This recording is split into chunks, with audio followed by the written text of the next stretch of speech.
14 Juni mwaka huu, baada ya msimu wa ligi ya soka nchini England kuisha, atajiunga na timu kabla ya pre-season. Kwa hiyo Diego Leon atakuwa na Manchester mwezi Juni, atajiunga na timu kwa ajili ya kwenda kwenye pre-season, ambapo mechi ya mwisho ya pre-season itachezwa Old Trafford dhidi ya Fiorentina, ambayo David De Gea ndio kipa wake namba 1. Kwa hiyo David De Gea anarudi katika uwanja wa Old Trafford katika pre-season za msimu huu. Sawa, Nehemia Buriba anasema kama Bruno Fernandes tunamhitaji sana. Vipi kuhusu Thiago Leon? Sijakuelewa pia Sifrelini, swali lako halijakaa vizuri, naomba kidogo unifafanulie vizuri, alafu nitaendelea maoni kutoka hapo kwa Dogovani. Sasa naomba tuanze kufanya preview ya mechi ya kesho dhidi ya Athletic Bilbao katika mchezo muhimu sana wa Europa League. Naomba nikukumbusha kwamba katika mechi ya wiki iliyopita United alitoka sare ya alipata ushindi mkubwa wa goli 3-0 katika uwanja wa San Mamés kule nchini Hispania. Kwa hiyo tunaenda kwenye mechi ya kesho tukiwa na confidence ya hali ya juu, kwa sababu tulipata ushindi katika mechi ya kwanza 3-0, katika mechi ambayo mimi binafsi nafikiri kwamba tungeweza kushinda hata goli zaidi ya hizo, kwa sababu ya performance ambayo tulionyesha katika mchezo wa kwanza. Ninaamini kabisa mimi mwenyewe, hata we mwenyewe na mashabiki wengi, hatukutarajia kwamba tunaweza tukaenda katika uwanja wa Bilbao tukatoka na goli 3 na clean sheet. Hakuna mtu ambaye alitarajia hilo. Mimi nitarajia kwamba tutatoka bila sare la tutakuja kumaliza mechi ya Old Trafford, lakini ilikuwa siku mbaya kwa Bilbao, ilikuwa siku nzuri kwetu, ilikuwa siku nzuri kwa Bruno captain, na tukaweza kupata magoli 3-0. Ingeweza kuwa hata 5 kwa sababu tulipoteza nafasi kadhaa za wazi kama 3 hivi. Kwa hiyo nafikiri ile mechi tungeweza kuimaliza kule, lakini 3-0 mimi binafsi nafikiri hii mechi ishaisha. Ninaamini kwamba tunaweza kushinda katika mechi hiyo ya hapo kesho. Mechi hii itachezwa hapo kesho Alhamisi tarehe 8 mwezi wa 5 mwaka 2025, lakini itacheza mishale ya saa 4 usiku kwa saa za Afrika Mashariki. Tutakuwa live baada ya mechi kwa ajili ya kufanya mechi reaction. Kwa hiyo usiache kujiunga nasi, na kabla hujaondoka hapo hakikisha una subscribe na kuweka ka notification on ili usiwe unapitwa na taarifa ambazo zinakujia kupitia channel yetu hii. Katika news, katika taarifa za timu ni kwamba hakutakuwa na Matthias de Ligt, kwa sababu kulingana na taarifa ambayo Ruben Amorim ameitoa ni kwamba Matthias de Ligt bado atakuwa nje kwa wiki hii. Kwa maana yake mechi ya Bilbao hatakuwepo, lakini pia mechi inayofuata mwishoni mwa wiki hii weekend hatakuwepo. Lakini pia Aiden Heaven pamoja na Toby Collier pia hawatakuwa, bado wataendelea kuwa nje kwa kipindi fulani cha wakati. Lakini Nusairi Mazraoui amerudi kwenye kikosi, Harry Maguire yuko fit kwenye kikosi, pia Ahmad yupo kwenye kikosi. Kwa hiyo kesho anaweza kaanza katika mechi hiyo au akatokea benchi, lakini jambo jema ni kwamba atakuwa kwenye kikosi. Lakini mimi kama ningekuwa Ruben Amorim nisinge risk Ahmad, kwa sababu tupo mbele kwa goli 3, naamini tukipata goli 1 tumaliza mechi. Kwa hiyo ningemsubiri Ahmad aendelee kupata fitness polepole ili angalau aje atusaidie kwenye mechi ya finali dhidi ya Spurs, ikiwa Spurs watatoboa dhidi ya Bodo Glimt katika mechi ya hapo kesho ya mapema. Kwa upande wa Bilbao hawatakuwa na Williams brothers, wale Iñaki Williams na Nico Williams, wote hawajasafiri pamoja na timu kwa taarifa ambazo ninazo hadi wakati huu, hawajasafiri pamoja na timu. Lakini pia kwa hiyo Iñaki, Nico hawatakuwepo kwa taarifa zipo sasa hivi, hawajasafiri pamoja na timu. Lakini pia Sanchez, pia yeye mshambuliaji wao anayetegemeka, pia ana majeraha, kwa hiyo pia naye hatakuwepo katika mechi ya kesho, hajasafiri pamoja na timu. Lakini pia Vivian, pia beki wao kutegemeka, pia alipata kadi nyekundu katika mchezo uliopita, maana yake pia naye hatakuwepo katika mchezo huo wa kesho, maana yake pia watamkosa Vivian. Kwa hiyo ni wachezaji 3-4 ambao ni muhimu sana kwenye timu ya Bilbao ambao watawakosa. Japo kukosa mchezaji mmoja, 2, 3 inaweza kawa kipengele kikubwa, lakini bado inaweza kawa ni motivation kwa timu nyingine pia kujaribu, kwa sababu kama kuna wengine ambao watapewa nafasi, labda anaweza kaja kujaribu kumuonesha kocha kwamba tuna kitu ambacho tunaweza kuofa. Kwa hiyo hii inaweza ikawa backfire kwa pande moja au nyingine. Inaweza ikawa nzuri kwetu, lakini pia inaweza ikawa mbaya kwetu, kwa sababu ikiwa ataingia mtu ambaye hajamzoea, ikiwa ataingia mtu ambaye labda anakuja anajaribu kumuonesha kocha kwamba ana kitu cha kuofa, anaweza akaja akatusumbua, labda akajaribu kutengeneza na mashambulizi makubwa na kujaribu kuonesha kama mimi ni bora kuliko yule ambaye anaanza. Kwa hiyo yote inawezekana, lakini habari njema ni kwamba wale Inyaki na Nico Williams alafu na Sanchez pamoja na Vivian hawatakuwa kwenye mchezo huo, maana kuna wachezaji muhimu wanne ambao watakosekana katika mechi hiyo. Mimi binafsi nilipojaribu kuanalyze mechi hii nimefikiria kuna mambo matatu muhimu ambayo lazima tuyazingatie ikiwa tunataka kupata ushindi katika mechi hii, angalau kwenda kwenye finali. Kwa sababu jambo la kwanza, kabla sijaongelea hilo, naomba niseme kwamba katika mechi hii lazima tuwe tunajua kwamba tunaongoza kwa goli 3-0, na ukiangalia Ruben Amorim alivyosema, amesema kwamba ukiangalia jinsi ambavyo United inacheza msimu huu na hata misimu mingine iliyopita hapa karibuni, tumekuwa na changamoto kubwa sana ya kuruhusu magoli hata tukiwa tunaongoza. Maana yake ni kwamba chochote kinaweza kutokea muda wote licha ya kwamba tunaongoza kwa goli 3-0.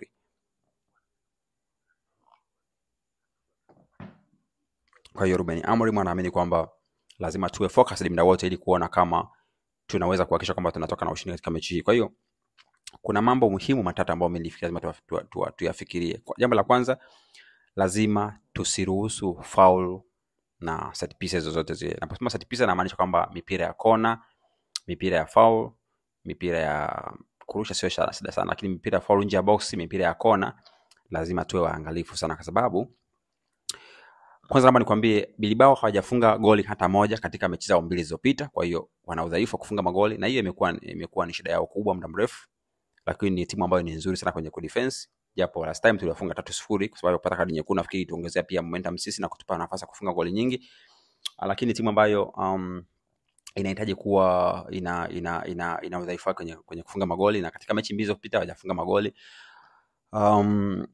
Lakini wanatumia sana set pieces kuweza kufunga magoli. Maana mipira ya kurusha, mipira ya kona ni mipira ambayo wanaweza kuitumia kutengeneza mashambulizi na kufunga magoli. Maana ni kwamba tunaweza kucheza vizuri sana, lakini ikiwa tutagive away set pieces nyingi katika eneo letu la hatari, zinaweza kutuathiri, kwa sababu nafikiri ndio mpango ambao watakuja nao, kujaribu kutumia set pieces vizuri kadri ambavyo inawezekana. Kwa hiyo mabeki wetu na viongozi tunapaswa kuwa angalifu kuepuka kutengeneza set pieces ambazo zitakuwa na maana katika nafasi zetu za ushambuliaji, nafasi za Bilbao za ushambuliaji, ili angalau kupunguza madhaifu ambayo yanaweza kutusababishia sisi magoli. Hilo jambo la kwanza. Jambo la pili, angalau tunapaswa kuhakikisha kwamba hatuwapi goli kwa dakika 45 za kwanza. Kwa nini nasema hivyo? Kwa sababu wao kesho watakuja wakiwa wanaamini kwamba hatuna cha kupoteza. Washapoteza goli 3-0. Kwa hiyo siamini kama watakuja kulinda, siamini kama watakuja kupossess.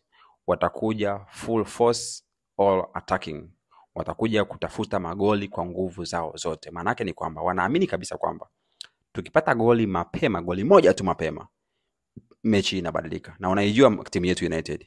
Sio vizuri kusema hivi, lakini ninaamini kwamba ikiwa tutaruhusu goli mapema dakika 10-15 za kwanza, mechi hii inaweza ikawa mechi ngumu sana kwetu kuliko kwao.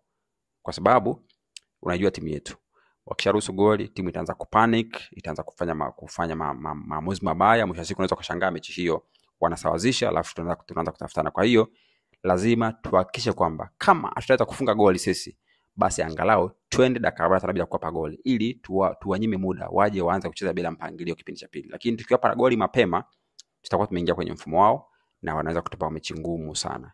Jambo la tatu, lazima tujitahidi kupata goli la kwanza. Goli hili ni muhimu kwa sababu gani? Hili goli ni muhimu kwa kutupa sisi confidence ya kwamba mechi tushashinda na kufanya tucheze kwa utulivu, lakini hii ni muhimu kwa ajili ya kuwakatisha tamaa kabisa Bilbao, kwa sababu watakuja wakiamini kwamba wanaweza kupata kitu kwenye mechi hii. Kwa hiyo ikiwa tutawafunga goli mapema ikawa 4-0 on aggregate, maana yake automatically watakuwa disappointed, hawatakuwa na nguvu tena kupambana, na kuna uwezekano tukawafunga zaidi ya hizo na hivyo tukawa tumetoboa. Kwa hiyo set pieces, goli la kututope goli wao, lakini tupate goli la kwanza sisi. Tukifanya mambo hayo mazuri, nafikiri tutakuwa na nafasi nzuri ya kwenda mbele na kwenda finali ya UEFA Europa League. Vikosi ambavyo natarajia vianze kama ambavyo nilikwambia, Delete atakuwepo, kwa natarajia kuona Onana golini, alafu Mazraoui, labda Yoro na Maguire natarajia kuona kwenye upande wa mabeki. Alafu maybe natarajia kumuona Partey kidogo upande wa kulia, alafu Luke Shaw upande wa kulia kwenye wingbacks, alafu Ugarte, Casemiro kwenye midfield, alafu kwenye viungo wawili wa juu nategemea kumuona Bruno Fernandes, lakini pia na Garnacho, alafu mshambuliaji atakuwa Rasmus Hojlund. Hicho ndio kikosi ambacho nafikiri kwamba kinaweza kwenda kuanza na kupata matokeo katika mechi hii. Kwenye comment hapo chini unaweza kuniandikia kile ambacho unafikiria kinaweza kutokea kwenye mechi hii na maoni yako kuhusu jinsi ambavyo tunahitaji kuapproach mechi hii ili kuweza kuhakikisha kwamba tunapata ushindi muhimu katika mechi hii ambavyo tunaweza kwenda finali ya Europa League msimu huu. Namba nimalizie maoni ambayo yalibaki hapa kwenye comment. Sawa, Dogovane anasema kwamba mimi ninachokipenda zaidi Arsenal wakiwa nafasi ya pili kwenye ligi. Sasa sisi Manchester lazima tubebe kombe lote lile, tumewahi kufanya hivyo kama mara 3 na mara hii ya 4. Itakuwa jambo jema sana, maana yake tutakuwa tuna kitu cha kujivunia msimu ule cha kwamba tutakuwa tumefanya tumekuwa na msimu mbaya kwenye ligi, lakini tukipata kikombe cha Ulaya tupo kwenye nafasi nzuri ya kujijenga kuanzia msimu ujao. Na pia kombe huwa inabadilisha kitu sana. Unajua wachezaji wakishabeba makombe kuna ile ladha ya ushindi. Mtu akishapata ushindi akajua ladha ya ushindi ilivyo, inamfanya apambane kupata makombe mengine. Na ndio maana huwa tunahitaji kupata winners kwenye timu. Ukiwa na watu ambao wamezoea kushinda makombe, they always know how to win trophies, licha kwamba inaweza kawa wacheze vizuri. Kwa hiyo kombe itakuwa muhimu sana kwetu kusema ukweli kwa ajili ya kujipanga msimu ujao. Na Bao Designer anasema kwamba hapana, sio hivyo, ni wewe kusema hao watoto wawili wakibana vizuri basi mambo yao yakwisha. Okay, sawa, nimekuelewa na Bao vizuri, na tuliwabana vizuri sana katika mechi ya kwanza, kesho hawatakuwepo, kwa hiyo tutakuwa kwenye nafasi nzuri zaidi kupata matokeo katika mechi hiyo.